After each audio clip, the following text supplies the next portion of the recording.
If you've ever wanted it to make your OneDrive folders easier to spot at a glance, this quick tutorial is for you. In today's video, I'm going to show you how to enable colored folders in OneDrive so you can organize your files more visually and save time searching through everything. This is a simple trick that can make a big difference, especially if you manage a lot of folders for work, school, or personal files. And if you find this helpful, make sure to hit that like button, subscribe for more easy tech tutorials, and let's jump right in. First, open Microsoft OneDrive in your browser. You can go to onedrive.live.com and sign in with your Microsoft account. Once you're logged in, you'll land inside your OneDrive dashboard. From here, look for the My File section because that's where all of your folders are stored. Now locate the folder you want to customize. Right-click on that folder to open the Options menu. Depending on your account and interface version, you may see an option labeled Folder Color or Change Color. If you do, click it.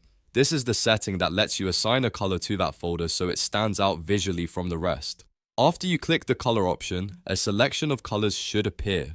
Choose the color you want to use. You can pick a color that helps you organize by project, priority, department, or simply personal preference. For example, you might use red for urgent folders, blue for work folders, and green for personal files.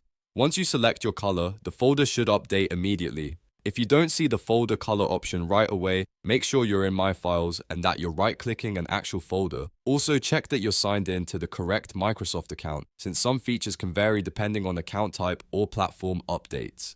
In some cases, the feature may appear differently depending on whether you're using the web version or a synced OneDrive experience. The great thing about colored folders is that they make organization much faster. Instead of reading every folder name, you can visually identify what you need in seconds. That can be especially useful when you have a lot of similar folder names or a large shared workspace. It's a small change, but it can really improve your workflow. So to recap, open OneDrive, sign in, go to My Files, right-click your folder, find folder color or change color, and select the color you want. That's all there is to it. If this video helped you out, don't forget to like, subscribe, and turn on notifications so you won't miss more quick tutorials like this one. Thanks for watching, and I'll see you in the next video.